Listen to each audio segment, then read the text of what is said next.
CNN, BBC, Reuters, malah Al Jazeera, semua media dunia secara serentak memfokuskan lensa mereka ke satu tempat yang sama, lapangan terbang antarabangsa Kuala Lumpur, KLIA.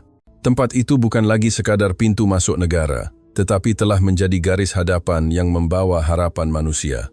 Ada yang menangis, ada yang bersorak, ada yang berdoa. Mereka semua mengulangi ayat yang sama.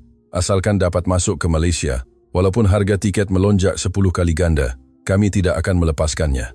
Mereka berkata, ini bukan untuk pelancongan, tetapi untuk kelangsungan hidup. Di tengah-tengah arus manusia yang besar ini, berdirilah seorang profesor dari United Kingdom.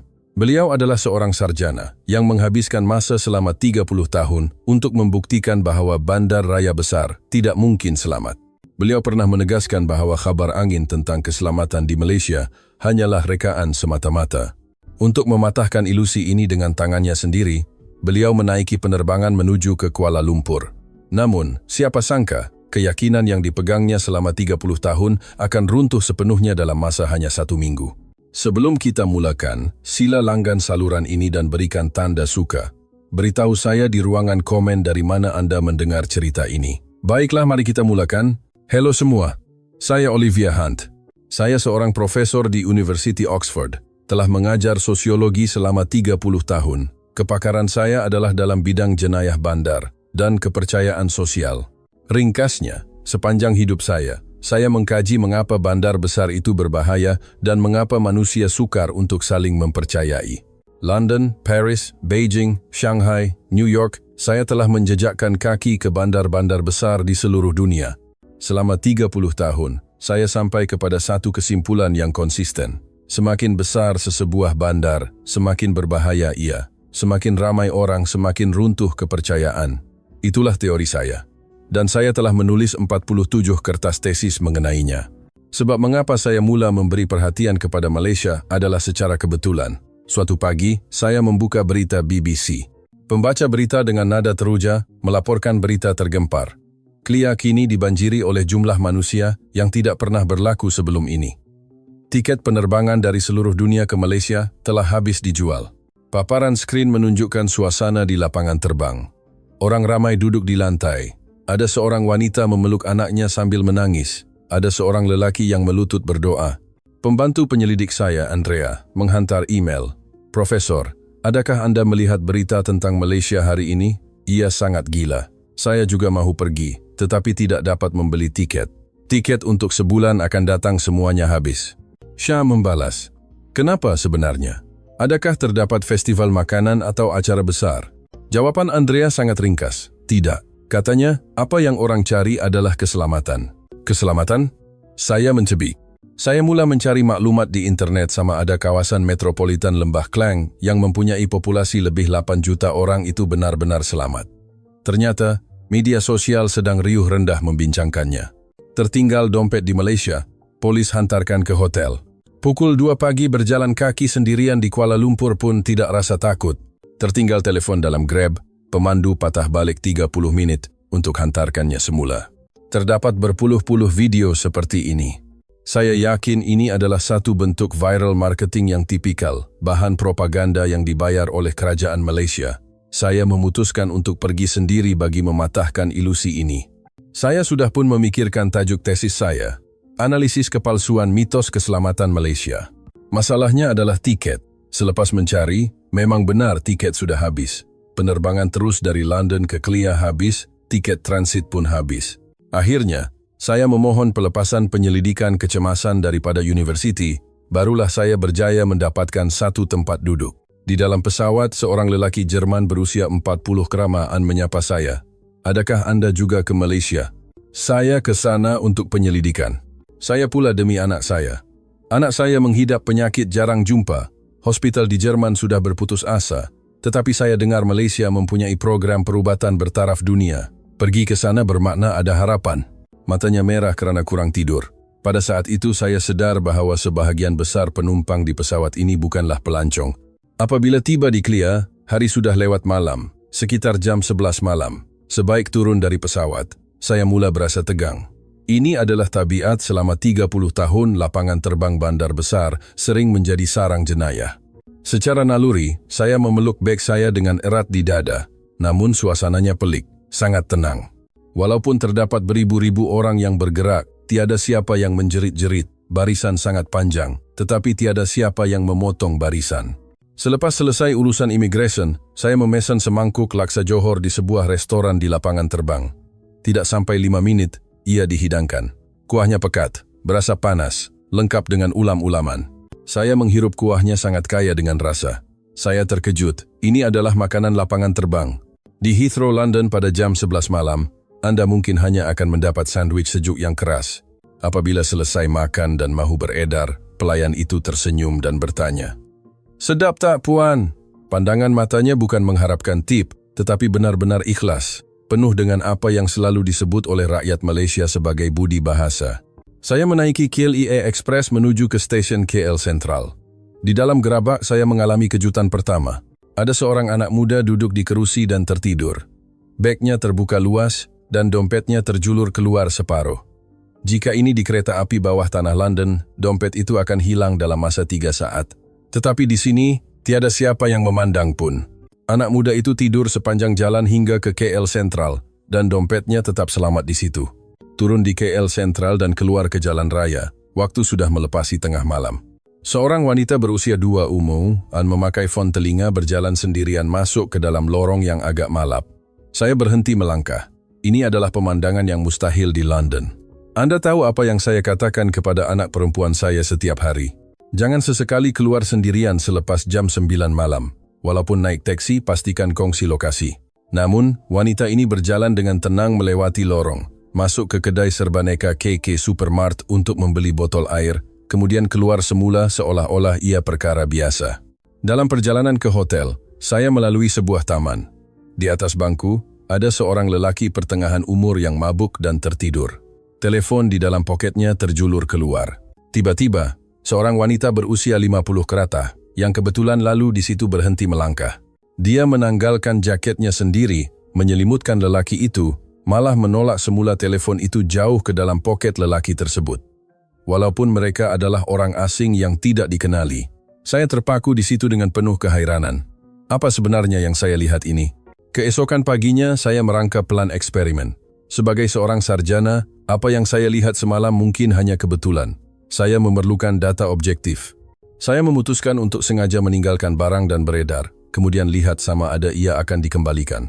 Dalam 5 kali eksperimen, jika sekali sahaja barang itu tidak kembali, maka teori saya adalah betul. Jika kelima-limanya kembali, itu adalah mustahil dari segi statistik. Eksperimen pertama, di LRT Laluan Kelana Jaya. Saya membawa beg tote jenama mewah bernilai £500. Saya menaiki tren di stesen KLCC, dan di stesen seterusnya, saya sengaja meninggalkan beg itu di atas kerusi. Saya berdiri di platform melihat pintu tren tertutup. Beg itu masih di sana. Tren pun berlalu. Selesai, ia tidak akan kembali, pikir saya. 20 menit kemudian, telepon saya berbunyi. Ia daripada pusat simpanan barang hilang LRT. Adakah Puan kehilangan beg? Seorang penumpang menemuinya dan menyerahkannya kepada kami. Sila datang untuk menuntut. Saya pergi untuk mengesahkan beg itu tidak terusik sedikit pun. Zip tidak dibuka, malah wang tunai £100 di dalamnya masih ada. Eksperimen kedua, Starbucks di Pavilion Bukit Bintang. Saya meletakkan MacBook Pro bernilai £2,000 di atas meja dan pergi ke tandas. Melakukan perkara yang sama di Beijing, ia akan hilang dalam 2 menit. 10 menit kemudian saya kembali. Komputer riba itu masih di tempat asalnya. Seorang makcik di meja sebelah memandang saya dan tersenyum nipis. Walaupun dia tidak bercakap, pandangannya seolah-olah berkata, "Saya tolong tengokkan tadi." Eksperimen ketiga, menaiki Grab ke Bangsar. Apabila turun, saya sengaja menyelitkan dompet di celah tempat duduk. Di dalamnya ada RM1.000 tunai dan 3 kad kredit. Saya melihat kereta Grab itu pergi. Kali ini, pasti ia benar-benar hilang. 30 menit kemudian, counter hotel menelepon bilik saya. Ada seorang pemandu Grab di lobi mahu menyerahkan dompet kepada Puan. Saya turun ke bawah. Seorang uncle berusia 60 protan berada di sana. "Puan, ini barang Puan yang tertinggal." Di jarinya ada cincin emas, mungkin cincin perkahwinan. Pemandu ini memandu semula selama 30 menit untuk mencari saya. Saya mahu memberinya wang sebagai sagu hati, tetapi dia melambai tangan menolak. Dengan logat Malaysia yang pekat dia berkata, "Tak payahlah, sudah memang tanggung jawab saya." Tanggung jawab? Eksperimen keempat. Kedai Serbaneka, 7-Eleven. Saya meletakkan iPhone saya di sebelah kaunter bayaran dan terus keluar. Tangan saya menggigil semasa melangkah keluar. Baru berlalu kira-kira 10 saat, satu suara memanggil dari belakang, "Puan, Puan." Pekerja kedai itu berlari keluar dengan tercungap-cungap. Puan tertinggal telepon ini, kerana berlari terlalu pantas. Uniformnya nampak sedikit tidak kemas. Eksperimen kelima, Taman Tasik Perdana. Saya meletakkan beg kamera di atas bangku taman dan beredar selama 3 jam. Itu adalah peralatan bernilai 3.000 pound. Selepas 3 jam saya kembali, beg itu masih di sana. Namun, apa yang berbeza ialah di atasnya ditutup dengan sekeping plastik besar. Seseorang bimbang jika hujan lebat tiba-tiba, dia telah menutupnya untuk saya. Bukan mengambilnya, tetapi melindunginya. 5 kemenangan mutlak. Ini adalah keputusan yang mustahil dari segi kebarangkalian. Saya menyemak data statistik, PDRM, Polis Diraja Malaysia. Jumlah laporan barang hilang setiap tahun sangat tinggi, tetapi lebih daripada 70% daripadanya dikembalikan kepada pemilik asal. Tiada negara lain di dunia yang mempunyai rekod sebegini. Selepas eksperimen barang hilang itu, saya mula memerhati masyarakat Malaysia dari sudut berbeza. Dari mana datangnya kepercayaan ini? Saya memutuskan untuk menumpukan perhatian kepada pengangkutan awam. Saya menaiki MRT di Kuala Lumpur pada waktu puncak jam 8 pagi. Orang sangat ramai sehingga hampir tidak dapat bergerak. Tetapi saya melihat pemandangan yang pelik, kerusi di bahagian tepi pintu tren kosong. Walaupun tren sangat sesak, hanya tempat itu yang kosong. Saya mendekat dan melihat label, tempat duduk keutamaan. Di kereta api bawah tanah London pun ada label serupa. Tetapi di London, anak muda akan duduk di situ, malah berpura-pura tidak nampak jika warga emas naik ke tren. Di Beijing lebih teruk. 5 tahun lalu semasa saya menemu bual, seorang nenek berusia 80 keropaan naik ke tren. Seorang pemuda di hadapannya memandang nenek itu, kemudian memalingkan muka dan terus bermain permainan video. Nenek itu berdiri sepanjang 3 stesen. Tetapi di Kuala Lumpur berbeza. Walaupun dalam tren yang penuh sesak, tempat itu tetap kosong untuk mereka yang memerlukan. Seorang nenek berusia 80 kosong masuk ke tren. Pada saat itu juga, 3 orang anak muda yang duduk di kerusi biasa serentak berdiri. Mereka tidak saling memandang, seolah-olah ia adalah reaksi naluri badan mereka. Nenek itu tersenyum dan duduk, kemudian mengeluarkan gula-gula dari bagnya dan menghulurkannya kepada pemuda yang mula-mula berdiri tadi. "Terima kasih ya nak, ambillah ini." Ia adalah gula-gula berperisa stroberi. Pemuda itu menyambut dengan kedua-dua belah tangan dan menundukkan kepala, "Sama-sama, nenek." Melihat pemandangan ini, mata saya terasa panas. Saya bertanya kepada salah seorang anak muda itu, kenapa tidak duduk di kerusi keutamaan itu, walaupun ia kosong. Dia menunjukkan wajah yang hairan. "Bukankah itu perkara biasa? Ia untuk mereka yang memerlukan. Kami diajar begitu sejak kecil lagi." Perkataan perkara biasa itu menghentam minda saya. Bagi mereka, memberi tempat duduk bukanlah satu perbuatan mulia yang luar biasa, tetapi ia adalah perkara biasa.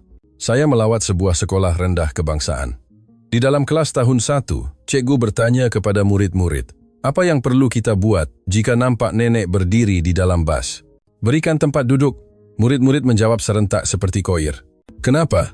"Sebab kita mesti hormat orang tua."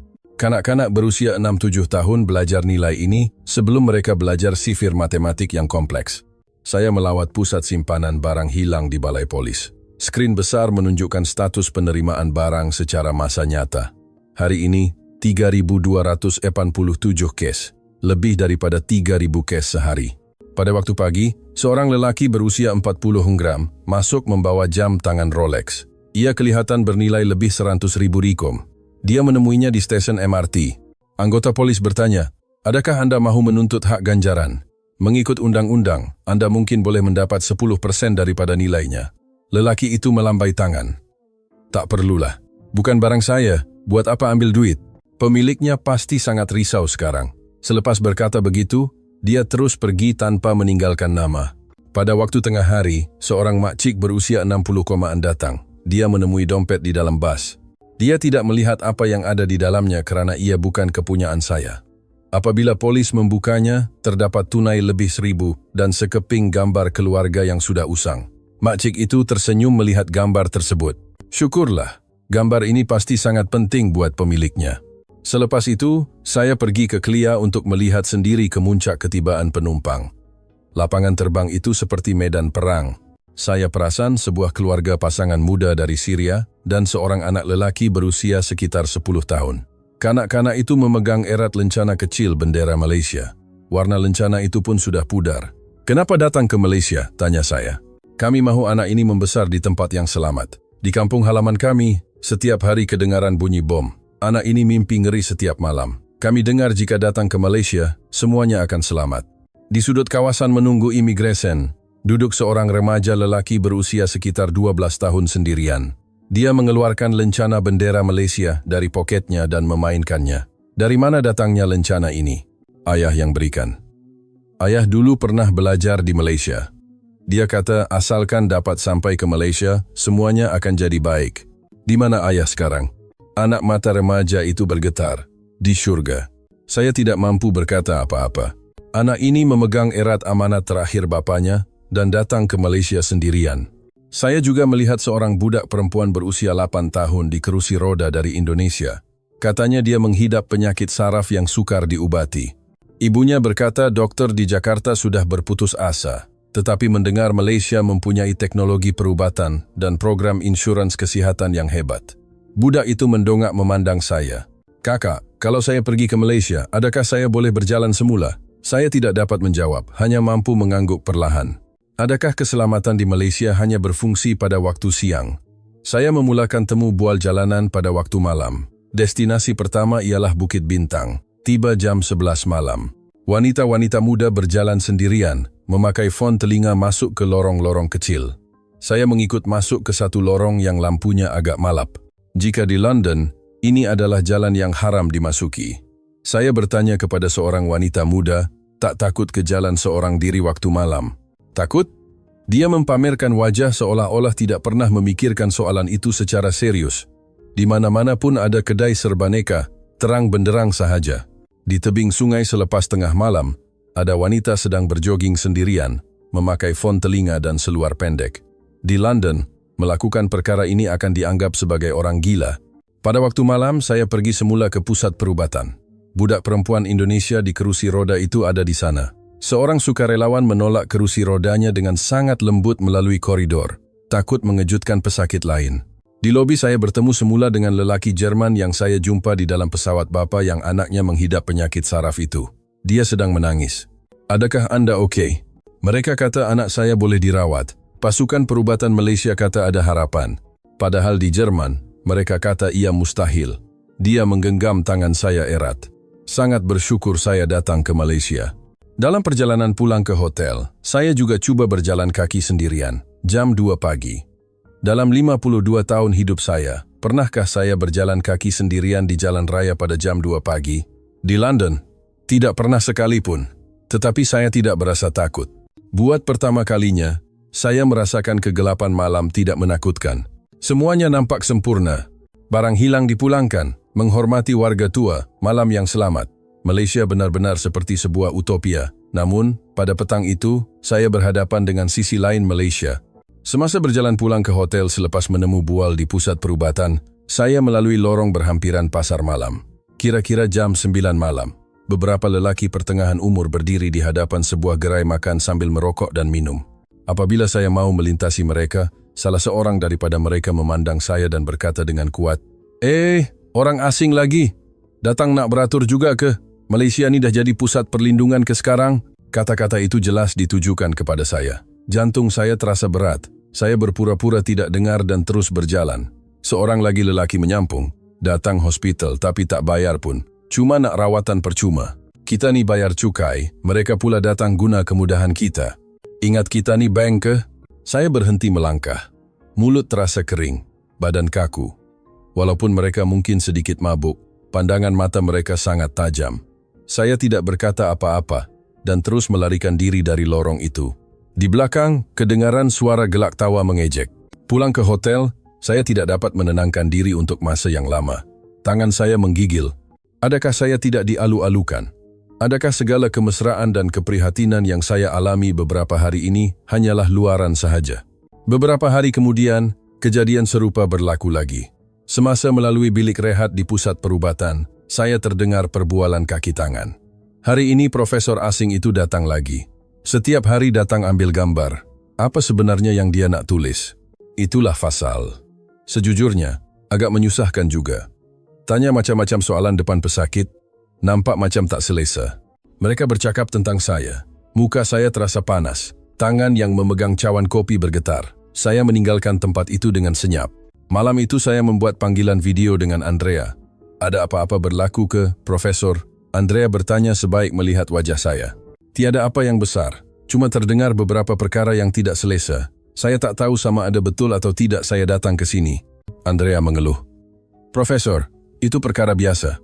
Malaysia juga tempat manusia tinggal.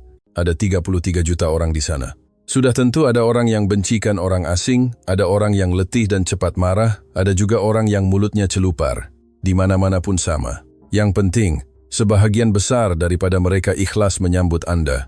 Jangan menilai keseluruhan, kerana segelintir manusia. Apa yang dikatakannya sangat betul, tetapi perasaan tidak semudah itu untuk pulih.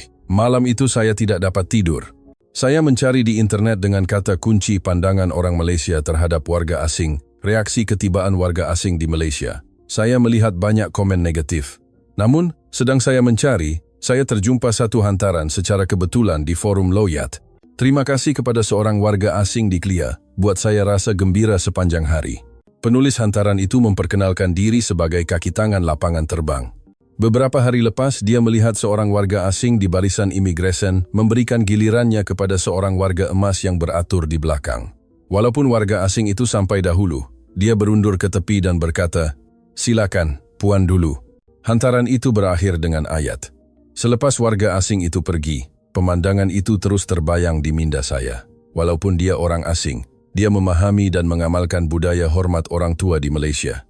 Sangat menyentuh hati. Itu mungkin saya. Semasa saya masuk ke negara ini, kerana ada seorang nenek di belakang, saya memang berkata, "Silakan puan dulu." Perbuatan kecil yang tidak seberapa, tetapi ada orang yang mengingatinya. Membaca hantaran itu, perasaan saya sedikit pulih. Tidak perlu semua orang menyambut saya, asalkan ada yang menghargai itu sudah memadai. Di mana-mana pun ada orang baik dan orang kurang baik. Malaysia juga sama, cuma di sini seolah-olah orang baiknya lebih ramai. Itulah yang mereka panggil, pemandangan tercantik adalah manusia. Saya mengeluarkan buku nota dan menulis. Tiada negara yang sempurna, tetapi arahnya adalah betul. Hala tuju Malaysia adalah betul. Hanya tinggal beberapa hari sebelum pulang. Saya duduk di bilik hotel menyusun pemerhatian sepanjang tempo ini. Saya memutuskan untuk membandingkan bandar yang saya kaji dengan Malaysia. Saya teringat Beijing. 5 tahun lalu di sebuah kafe, saya meletakkan komputer riba dan pergi ke tandas selama 2 minit. Apabila kembali, ia sudah hilang. Apabila meminta untuk melihat rakaman CCTV, pekerja itu mencebik dan berkata ia adalah tanggung jawab pelanggan. Apabila melapor kepada polis, polis tersenyum dan berkata, "Lupakan sajalah, takkan jumpa punya." Di kereta api bawah tanah Beijing, nenek 80 tahun berdiri, pemuda 20 tahun memandang sekejap, kemudian terus bermain telepon. Saya teringat London, bandar tempat saya tinggal. Tahun lalu sahaja di London berlaku lebih 40,000 kes jenayah tikam. Selepas jam 9 malam, saya tidak menaiki kereta api bawah tanah dan mengajar anak perempuan saya perkara yang sama. Kadar pemulangan barang hilang kurang daripada 5%. Lapor polis pun hampir tiada harapan. Di kerusi keutamaan, anak muda tetap duduk walaupun warga emas naik. Mereka memakai fon telinga dan menutup mata. Saya teringat Kuala Lumpur. Kadar pemulangan barang hilang melebihi 70%. Saya bereksperimen 5 kali, semuanya kembali. Jam 12 tengah malam wanita berjoging sendirian berkata tidak takut, tidak pernah terfikir pun masalah itu. Kerusi keutamaan MRT dibiarkan kosong oleh anak muda. Apabila warga emas naik, 3 orang serentak berdiri. Orang asing sudi menyelimutkan orang mabuk dengan jaket sendiri. Beg kamera ditutup dengan plastik oleh seseorang yang tidak dikenali. Menggunakan data untuk perbandingan, London, populasi 9 juta, kadar pemulangan barang hilang 5%. Wanita keluar malam, berbahaya. Budaya hormat warga tua, lemah. Kuala Lumpur, populasi 8 juta, kadar pemulangan barang hilang 73%. Wanita keluar malam, selamat. Budaya hormat warga tua, kuat. Kenapa ada perbezaan sebegini? Ia bukan tahap ekonomi, KDNK China sangat tinggi, KDNK per kapita UK juga setanding atau lebih tinggi daripada Malaysia. Ia bukan CCTV. Ketumpatan CCTV di London adalah antara yang tertinggi di dunia, tetapi kadar jenayah tetap tinggi. Ia bukan kekuatan polis. Belanjawan polis London sangat besar, tetapi kes jenayah terus meningkat setiap tahun. Kesimpulannya hanya satu, budaya. Ia adalah pendidikan. Sejak sekolah rendah, apa yang mereka belajar? Jangan ambil barang orang lain. Hormat orang tua. Jangan menyusahkan orang lain. Adakah nilai-nilai ini sudah mendarah daging dalam jiwa manusia? Saya telah silap selama 30 tahun ini. Bukan bandar yang berbahaya, tetapi bandar yang tidak berpendidikan yang berbahaya. Masalahnya bukan pada ketumpatan populasi, tetapi pada nilai murni. Teori saya salah. Teori yang saya bina selama 30 tahun adalah silap. Saya menelepon rakan sekerja saya di Oxford, Mike. Mike, saya rasa saya perlu mengubah tajuk tesis saya. Malaysia telah mematahkan penyelidikan saya selama 30 tahun. Bandar besar juga boleh menjadi selamat. Pendidikan adalah jawabannya. Mike ketawa. Olivia, awak ke yang cakap macam ni. Apa sebenarnya yang awak nampak dekat Malaysia? Awak kena datang tengok sendiri baru awak tahu. Di halaman terakhir buku nota saya menulis, semakan semula menyeluruh teori 30 tahun. Malaysia adalah masyarakat yang berpendidikan murni. Pendidikan murni mencipta kepercayaan. Kepercayaan mencipta keselamatan. Inilah rahasia sebenarnya. Malam sebelum pulang, selepas selesai mengemas bagasi, saya memandang pemandangan malam Kuala Lumpur yang terbentang luas. Lampu menara, Setako Sesatu, Merdeka, Setako Sesetako, dan KLCC berkelip-kelip. Saya tidak dapat tidur. Saya keluar dari hotel. Ini adalah jalan-jalan terakhir saya. Jam 11 malam berjalan di kawasan Bukit Bintang. Semasa melalui sebuah lorong, ada seorang nenek berjalan sangat perlahan seolah-olah sedang mencari jalan. Dia mengeluarkan telepon, tetapi seolah-olah tidak nampak skrin dengan jelas. Baru sahaja saya mahu mendekat, seorang anak muda di tepi sudah pergi dahulu. Opah, nak pergi mana? Saya tolong ya. Anak muda itu memimpin lengan nenek itu dan berjalan perlahan-lahan. Seolah-olah dia mahu menghantar nenek itu terus ke destinasi.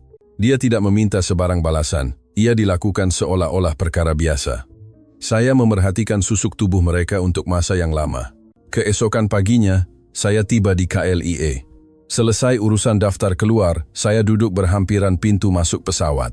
Tiba-tiba berlaku kekecohan kecil di sebelah.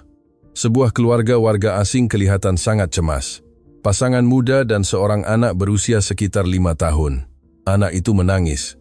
Si ibu sedang bercakap dengan kaki tangan syarikat penerbangan, tetapi nampaknya mereka mengalami masalah komunikasi bahasa. Seorang wanita muda Malaysia berusia sekitar 30-an mendekat. "Excuse me, can I help you?" Dia bertutur dalam bahasa Inggris. Selepas memahami situasi, wanita itu mula membantu menterjemah. Rupanya terdapat kekeliruan disebabkan perubahan jadual penerbangan. Wanita itu dengan tenang memberikan penjelasan, membimbing mereka ke pintu pelepasan yang baharu, malah mengeluarkan sebotol jus apel dari bagnya untuk diberikan kepada anak kecil itu. Anak itu berhenti menangis dan menghisap jus sambil mendongak memandang wanita tersebut. Wanita itu mengusap kepala anak itu. Pasangan tersebut tidak henti-henti mengucapkan terima kasih. Wanita itu melambai tangan sambil tersenyum. "No problem, have a safe flight." Kemudian kembali ke tempat duduknya seolah-olah tiada apa yang berlaku. Tanpa meninggalkan nama, tanpa meminta balasan, hanya menolong kerana ia adalah perkara biasa. Melihat pemandangan ini, memori saya sepanjang seminggu ini kembali segar. Beg mewah yang dikembalikan di MRT.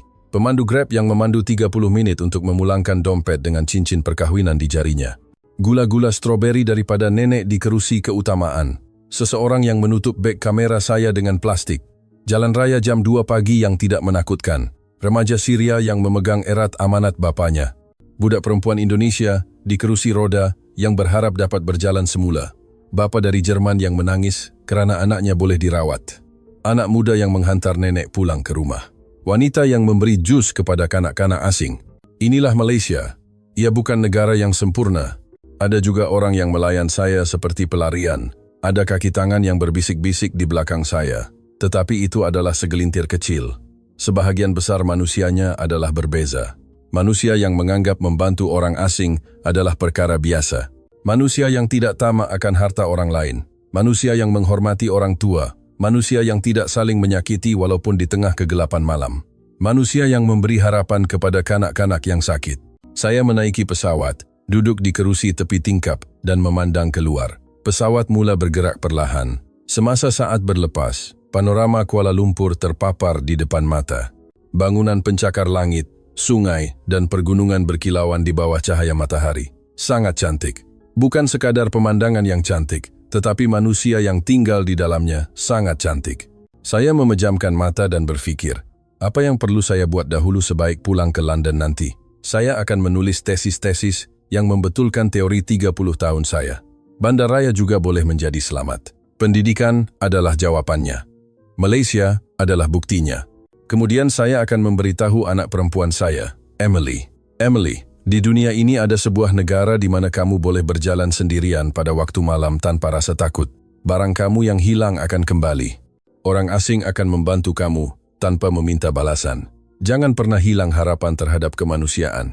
12 jam kemudian, saya mendarat di lapangan terbang Heathrow, London.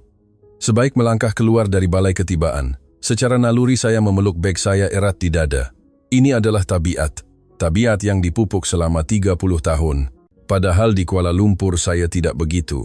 Padahal di sana saya meletakkan beg di atas bangku, meletakkan komputer riba di kafe, semuanya selamat. Keluar dari lapangan terbang saya berpikir, saya telah kembali ke kehidupan yang penuh kewaspadaan. Memerhati sekeliling, memegang beg dengan kuat, mengelakkan malam. Tetapi, saya sudah tahu bahwa dunia yang berbeza adalah mungkin. Semua bandar tidak semestinya berbahaya. Melalui pendidikan, semuanya boleh diubah. Buktinya wujud dengan nyata. Suatu hari nanti, saya akan pergi lagi. Kali ini bukan untuk penyelidikan, tetapi sekadar mahu pergi. Mahu berjalan lagi di jalanan malam di sana. Mahu merasai lagi kemesraan dan budi bahasa orang di sana yang dianggap sebagai perkara biasa. Saya bercadang untuk membawa Emily bersama. Membiarkan dia pergi ke kedai serbaneka sendirian pada jam 11 malam. Membiarkan dia merasai sendiri betapa indahnya hidup tanpa rasa takut. Malaysia, terima kasih. Terima kasih kerana mengubah pegangan saya selama 30 tahun, kerana menunjukkan kepada saya sebuah harapan. Membuktikan bahawa dunia yang lebih baik adalah benar-benar mungkin. Semua, terima kasih kerana mendengar cerita yang panjang ini. Jika Anda suka cerita ini, sila langgan saluran ini dan berikan tanda suka. Sokongan Anda adalah motivasi untuk saya menghasilkan cerita seterusnya. Terima kasih.